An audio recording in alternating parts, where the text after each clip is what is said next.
So, hi everyone, this is Sandeep. Great to have you join today. And this is a educational experience on a program called Innovation and Disruption. This is based and inspired by Govind Rajan, a leading thinker at Tuck School of Management. And this is based on his three box model. My name is Sandeep Budhiraja, and I'm the executive director and the master trainer at BYLD Varsity, and for various programs that we are representing in the Indian market. My colleague is there also, Niyati. DDCI is part of a BYLD group. BYLD is one of the largest groups in this part of the world, where we offer value-added offerings in leadership, business, manpower, staffing, tech, coaching, OD. So these are some of the areas we are. We represent almost 14 global brands in the country today, across various learning verticals. A little bit about DDCI. Since 97 has been in the country with almost every sector being served in various languages across, with 70 odd facilitators in 13 cities. So that's the quick advertisement part if I'm keeping over. So welcome to all of you. And the goal is to give you a nice experience and interaction about, innovation and disruption, how it works basically using the three box framework. It's a very simple framework, easy to understand, difficult to apply. That's the difference. But things which are simple are, is the first good step towards making it happen or implement in real life. So we will take a lot of Indian case studies to basically talk about the three box framework. I'll put you into a small groups into doing a task so that you can get an experience of how the framework is applied in real life. This is part of a 4 hour long program, a very crisp program, which is there based on the three box framework, which is there. It comes with a toolkit. So in other words, when people come into the program, they get a toolkit which we have sourced from Harvard Business Review, and based on that they work on their content, and they basically then walk out with a three box beta level strategy which they can go and start implementing or start discussing, at least within their organization, how they can apply this three box framework. So, in other words, the full program is a complete strategic framework program. It is how you basically manage the strategy as we go forward in the process. So that's what the full program is.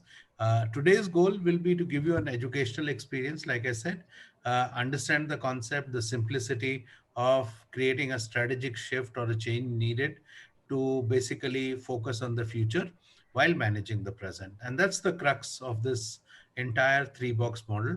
How can we create our future as compared to while managing the present? Okay, and that's where basically the goal. The second goal is, after that, obviously, is to for you to take a decision whether do you think it's worth your time to spend on the full 4 hour framework which we have in store. So today we'll focus on only module one, which is introduction to the three box model and the Trinity. Now, Trinity, basically, you may have heard of the word. We are referring to the Trinity of Indian gods, and it is that's why it is so simple to, represent or understand the model. And we'll talk about a couple of case studies which will help us understand, how the three box model works for you or against you if you don't pay attention to the world and the way the world is evolving around you. So that's the basic benefit of the three box model and the case study which we look at. So this is content is sourced from Harvard Business Review, and based on Vijay Govindarajan's book called The Three Box Solution. And that's the core of this particular model as we look at going forward. So without ado, of course, we will do this for about 45-50 minutes. And once we go through that, we will basically look at, question and answer or clarification in case you want to have, understanding about a particular concept or an example which I will share with you. In the process, we will have time for Q&A, and in the process, we'll be interacting.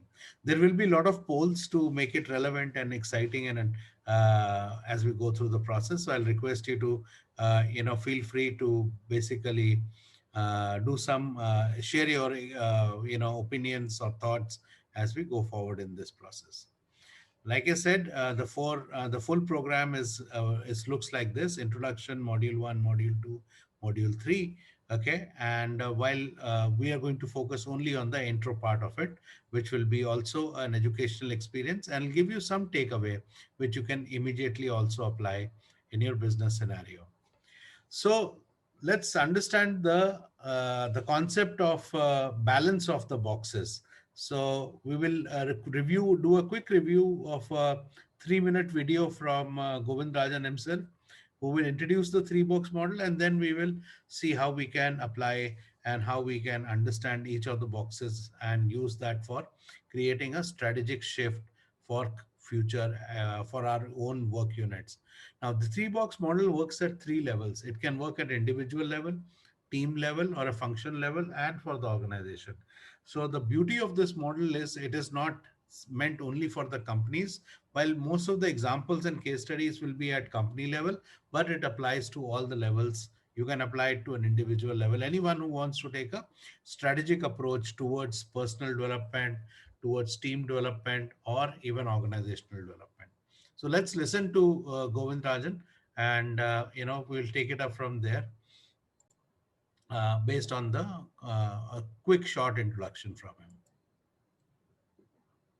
Okay, so let's have a quick chat about the 3 boxes which Govind talks about. So let's uh, anyone would like to comment or unmute yourself by sharing what does he mean when he says future is now? I mean, what does he really mean in terms of anybody would like to speak, share their mind? You can unmute yourself if you want. Um, Go ahead, Naveen. yeah, I would just say that if you don't plan for the future, when the future actually comes, it would actually be the present. So, in a certain sense, you create your own future for yourself now. The actions that you implement today, you will reap tomorrow. So, and if you're not able to foresee the future, you will not be responding, you will be reacting. So the future will then shape you rather than you having some amount of stake on the future in that sense. I think very well put, Naveen. Thanks for sharing your mind. Uh, and that's a key part of what says, but it also goes beyond what you are sharing when Govind or VG, as we say, is saying future is now. It is about saying that are you actively creating, not only creating basically your competence, your focus, your resources to be ready for the future and not only just creating the future, because what we see nowadays in the world is that the speed of rate of change is so high that it's virtually becoming impossible to predict what we call as future. Therefore, what VG says is that make an investment to basically be agile enough for you to take advantage of what the future will present and be an active stakeholder in that. And that's what you, I think, said very well, Naveen. Thanks. Anyone else would like to add to what Naveen says? Thanks, Naveen. And thanks, Sandeep. Okay, so we'll talk a little more about that. Uh, Go ahead.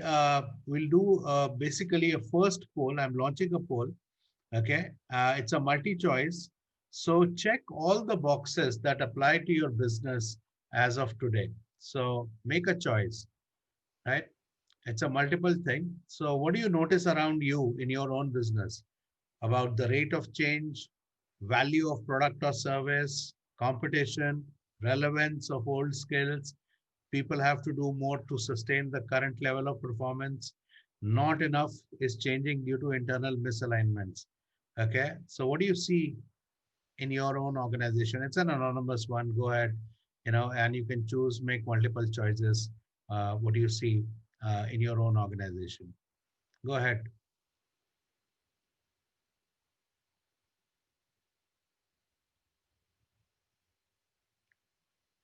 Got about 50% of you responding. Uh, Go ahead. My request is,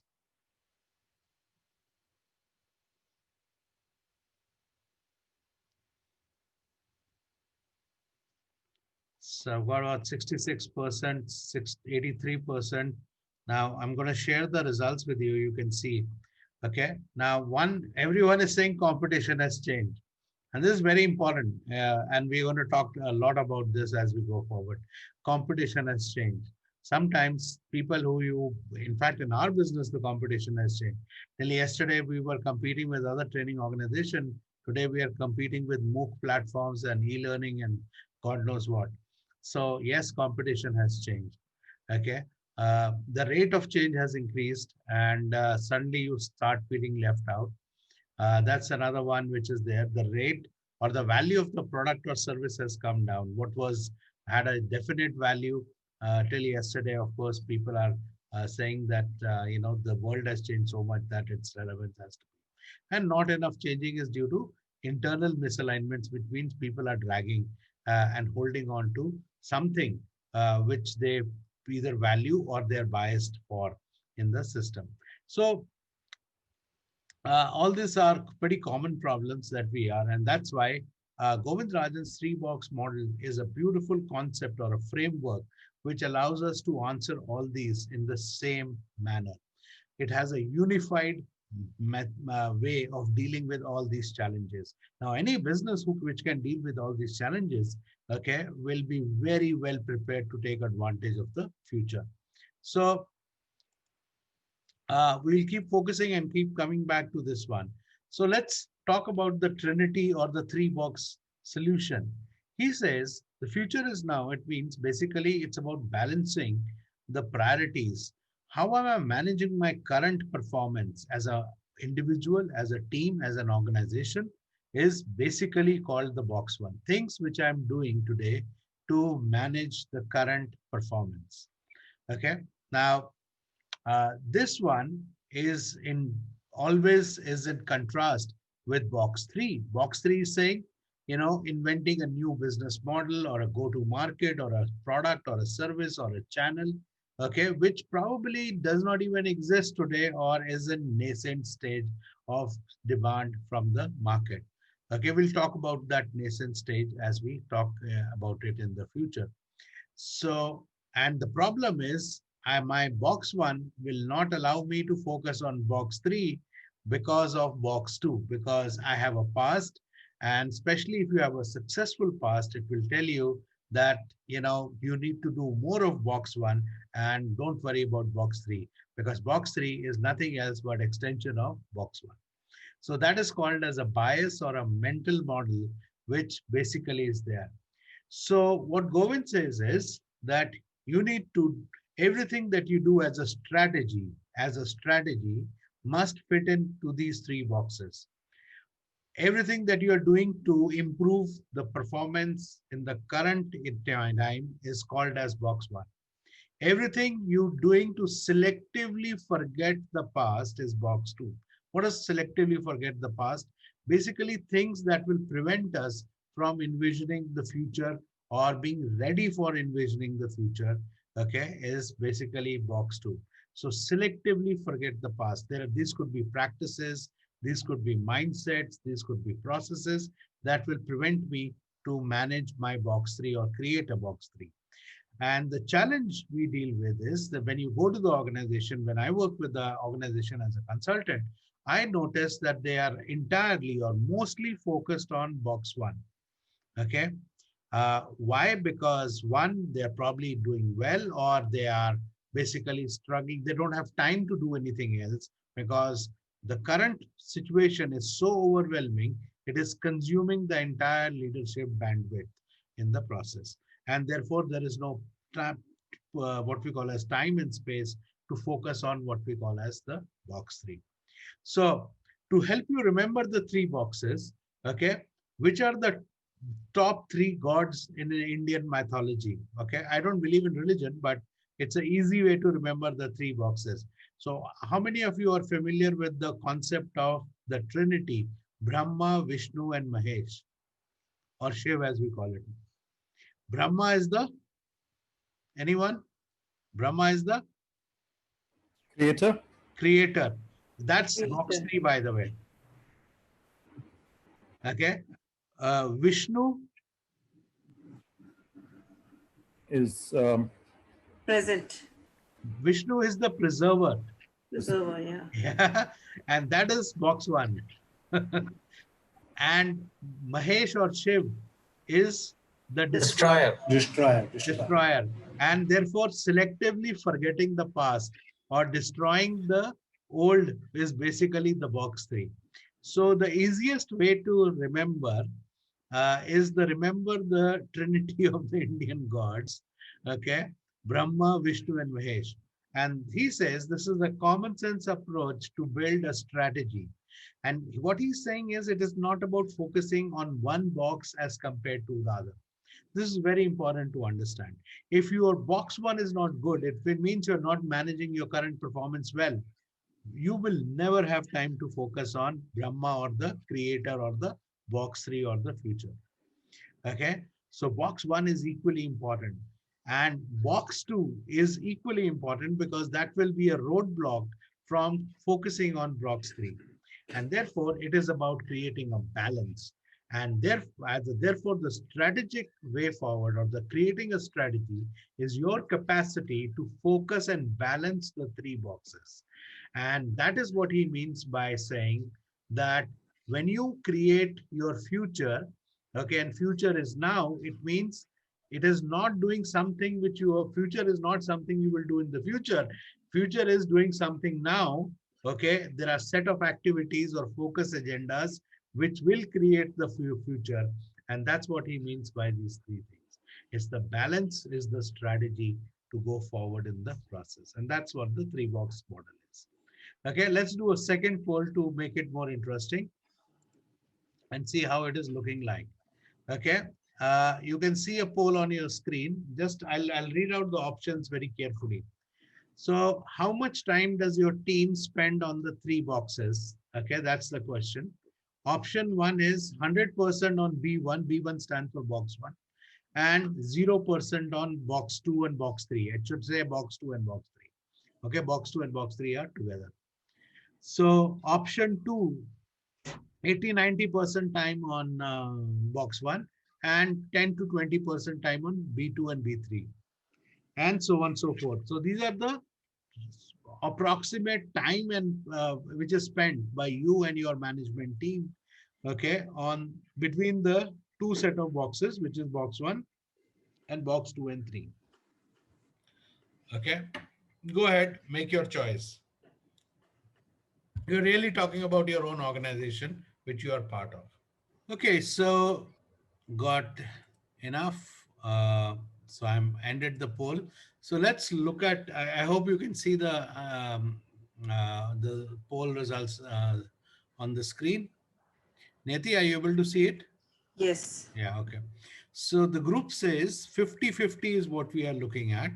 Okay. And what you see around you is that 50% time is spent on managing the present, and 50% time people are spending on managing the future and forgetting the past, selectively forgetting the past.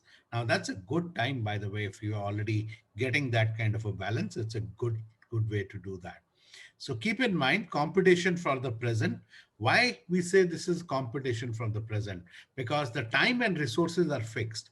When the time and resources are fixed, okay, either the box one will take away that attention, or it will be box two and three that will take the attention. So you will have to think about dividing your time and resources in terms of how much time you spend on these ones.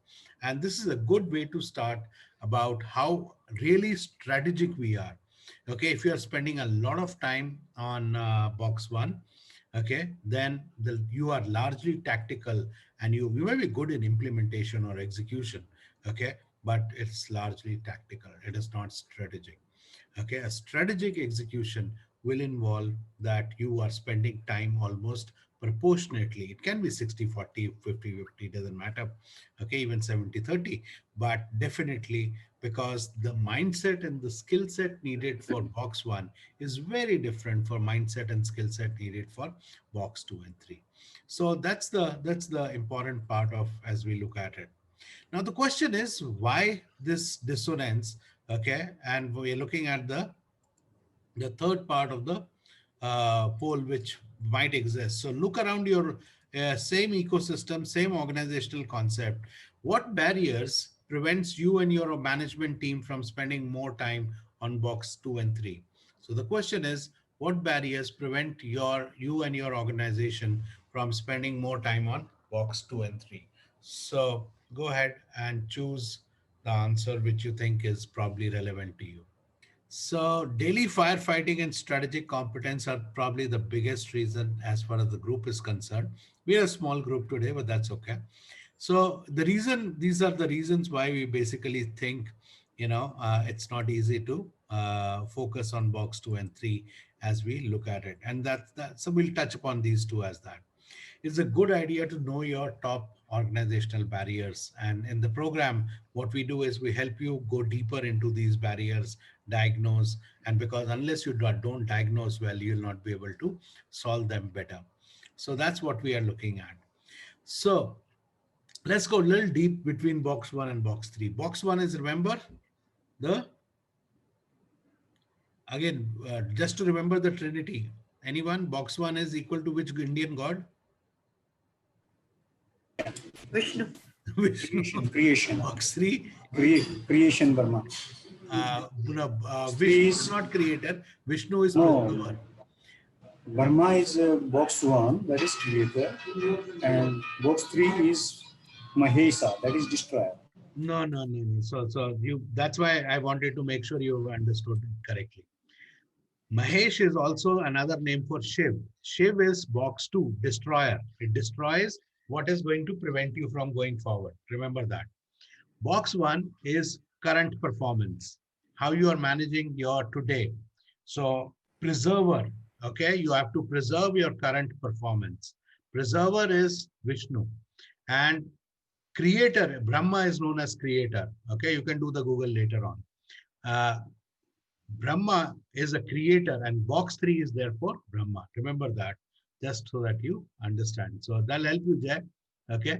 बाद में करके रखना भी है Google. Okay. As you go to that. Okay. So let's talk about box one and box two. What type of shift is needed between the two? So what does box one mean? Box one means linear innovation. ऐसा नहीं है box one के अंदर innovation नहीं चाहिए. We need innovation in box one to continuously improve the performance as we go forward. The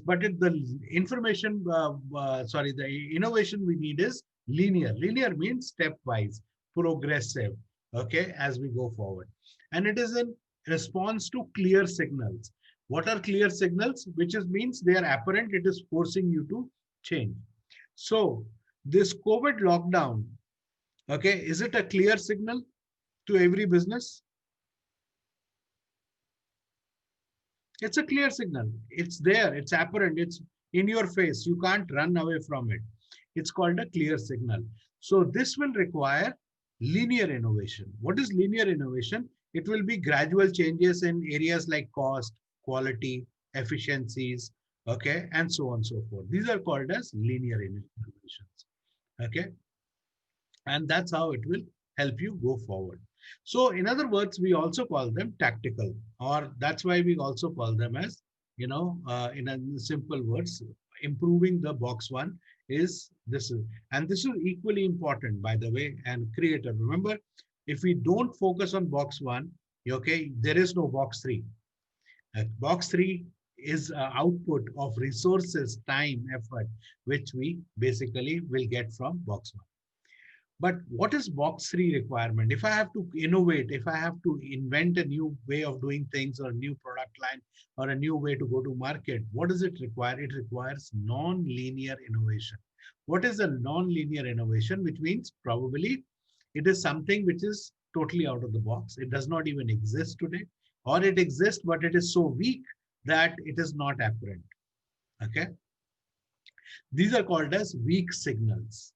Okay. Which means the segment probably or this is not even, there.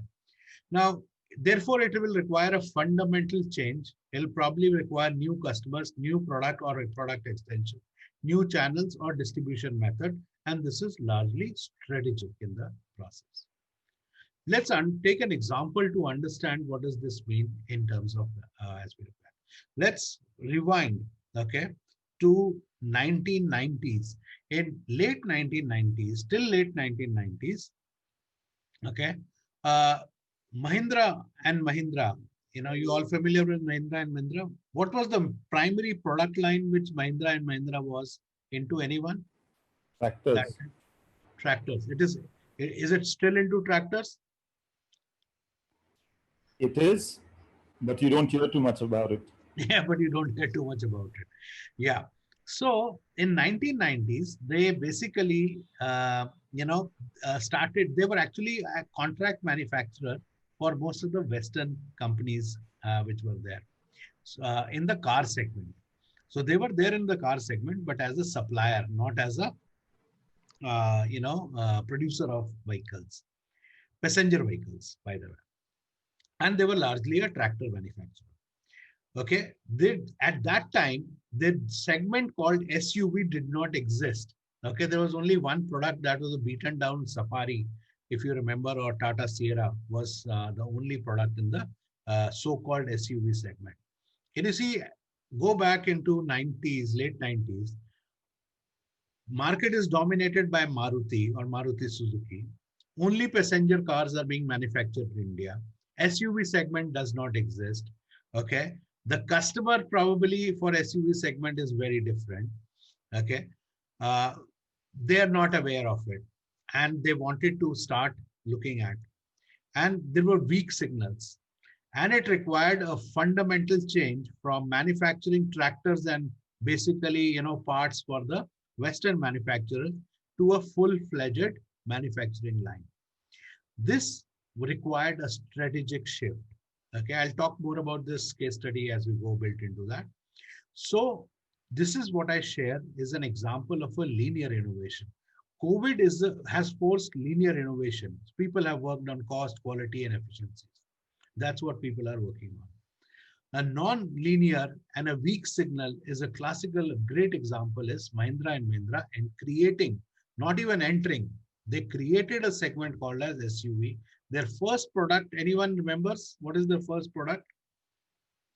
Virtual chocolate. If you tell me Mahindra's and Mahindra's first product into SUV segment. Bolero? Bolero, absolutely right. So the virtual chocolate goes to Jay. Okay. So that's the Bolero, and I'll talk about Bolero a little more as we go forward. So, and to manufacture a Bolero, okay, basically they had to come out with for the first time a product, and moving away from they couldn't manufacture panels at that time. Okay, they were outsourcing panels, and Bolero was the first product. And I'll tell you why Bolero was the first product, because that's a critical input into understanding Box 3. Because what they actually wanted to launch was Scorpio, not Bolero. Okay, and let's see where does Bolero fit into their overall strategy of non-linear innovation as we go forward. But I'll come back to that as a moment. So thanks, Jay, for that. So this is the difference between what a Box 1 requires and what Box 3 requires. Let's take an example of DTH industry in India. Now, all of you have at least one DTH box in your house. Anyone who's watching television without a DTH box? Anyone? Show me a thumbs up. So all of you have DTH box in your house and it is functional. How many of you have television directly hooked to Wi-Fi? Okay, Jay has, Niyati has. I do. Naveen has. Now, let's look at this. Last year, and this is pre-COVID, okay? COVID has nothing to do with this one. DTH subscriber base of India shrank by over 2 million, which means 20 lakh people gave away or threw away their set-top boxes. Any idea? What could be the contributing reasons? The Netflix and Amazon Primes of the world.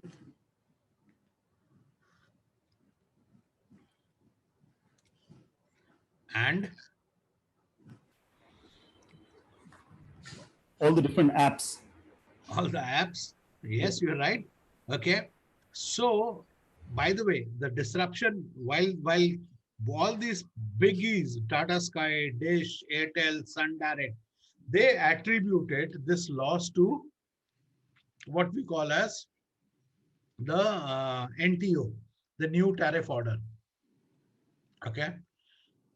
Reality is, it was not the NTO which led to this loss. Okay. So reality is a part of that downfall, or that basically this major, and by the way, 2020 will see more attrition. Okay. I had 4 set-top boxes in my house. All of them are lying in the junk, by the way, because the market has changed, customer has changed, and the business model has changed. And there is a weak signal and a non-linear shift, which most of these companies fail to see, except for Tata Sky to some extent. Tata Sky was still smart. Okay, has anybody been getting calls that Tata Sky is offering broadband now? Anyone got a call? I have Tata Sky broadband.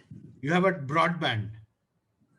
As Internet. well as DTH, both from Tata Sky. Okay. You are a Tata Sky fan, Niyati. But can you see, in 2019, nobody had heard Tata Sky offering broadband connection.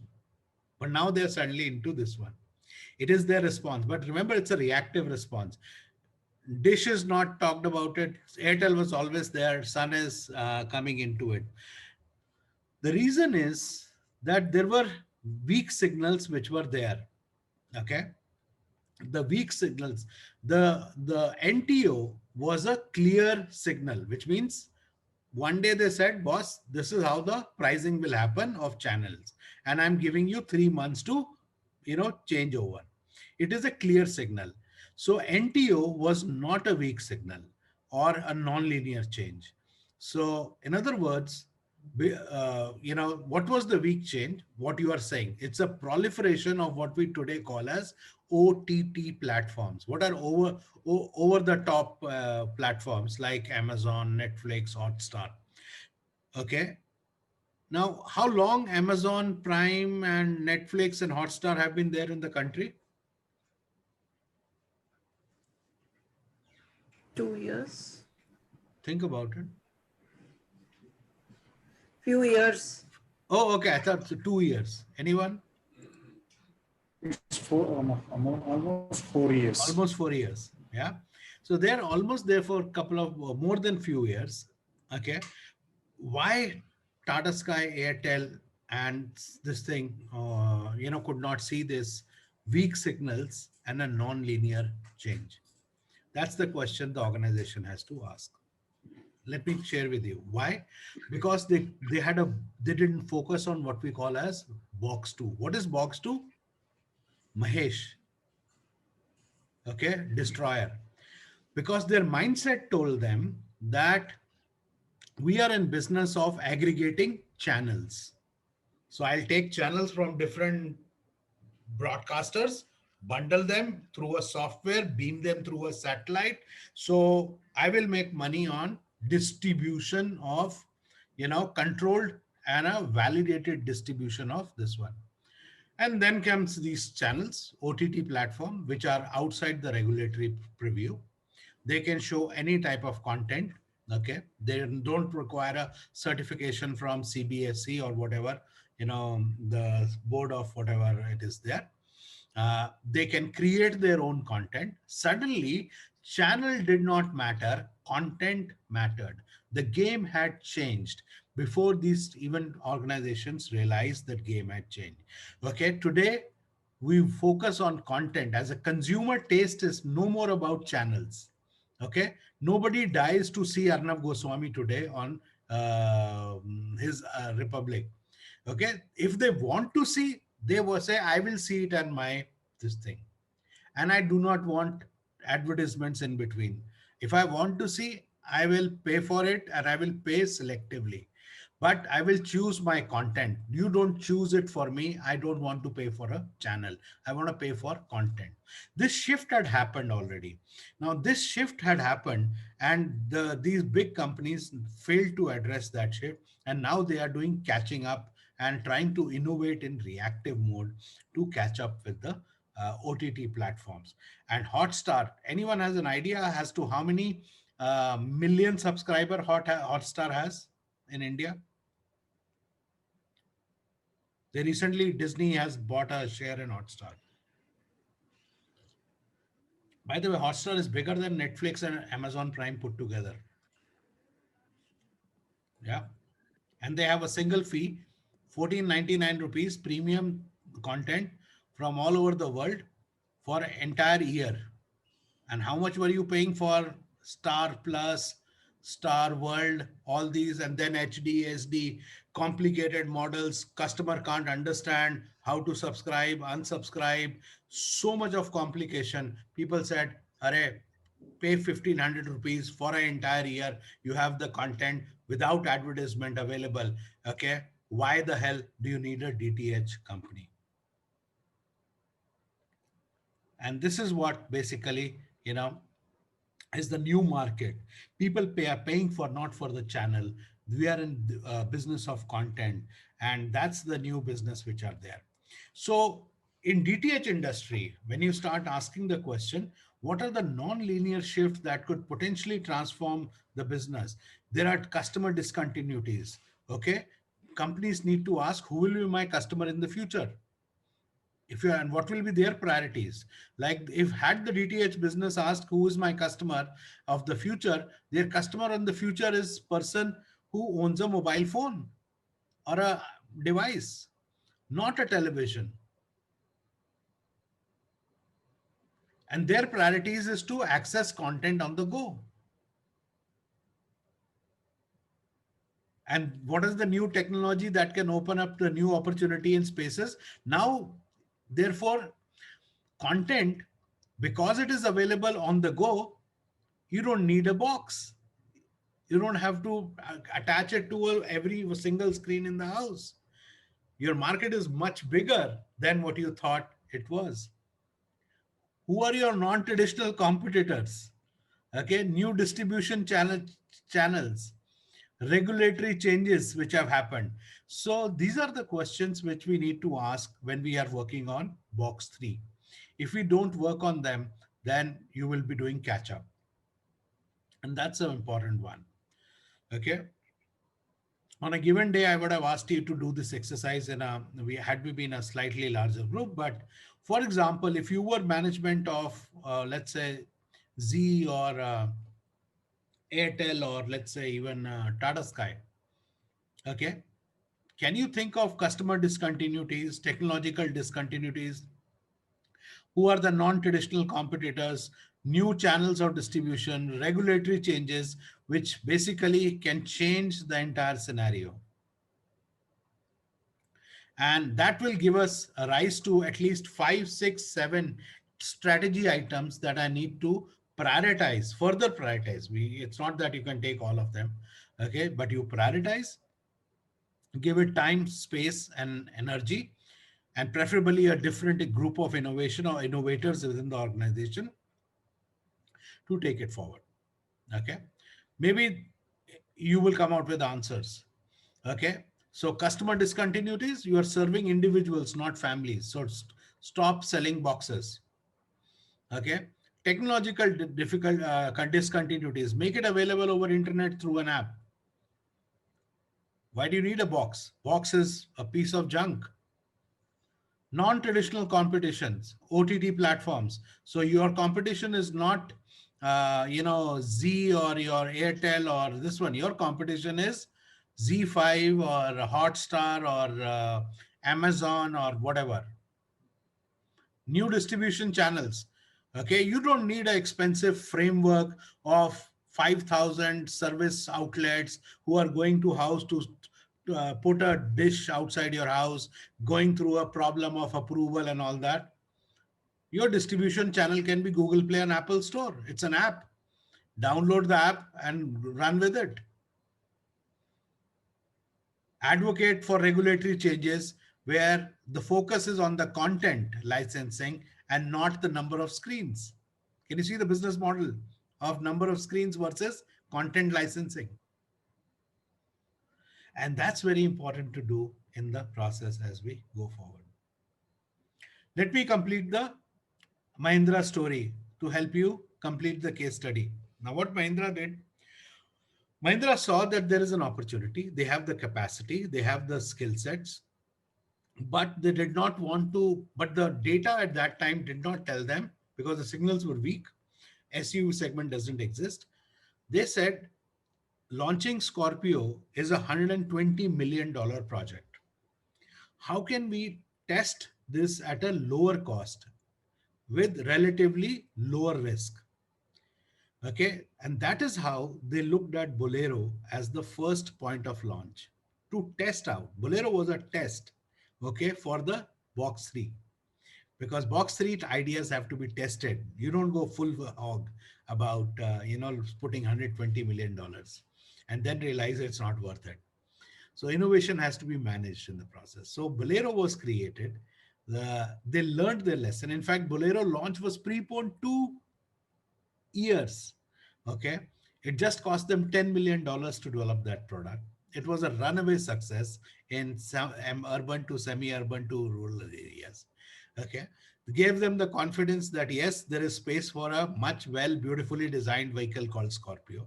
And then came the Scorpio full-fledged, and the rest was history. Its rest is history as we still look at it. So when Jay, when you said about Bolero, you were not only right, but Bolero cost was only 10 million to develop as compared to 120 million to develop Scorpio. They didn't want to spend that kind of money and then realize that this idea is not worth it. So they created a new segment called SUV. Everyone followed. Maruti is doing catch up in the SUV segment. SUV segment is the fastest growing segment in the country today. Okay, has the highest demand. It has forced other people to follow, but they have a market advantage nowadays. Of course, Tata is doing a good job of catching up now. Their new products are really solid and very good there. But can you imagine the amount of goodwill, brand, and everything that they have? They have a head start on this particular area. Okay, so in other words, what we are talking about is that this is a model easy to understand, like you may have already got it, but it requires us more in-depth understanding. And there has to be a mechanism of prioritizing. There has to be a mechanism of who should lead the innovation in the organization, what should be the mechanism of leading.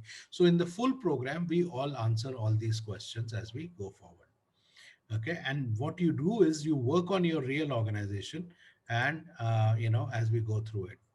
So my recommendation to you is, while you do this poll, which is the last poll for the day, okay, any questions anyone has, I'll be happy to try and answer that question during the time while you are doing the 2 questions. There are 2 questions. Please do scroll down, okay, before you press the submit button. Okay.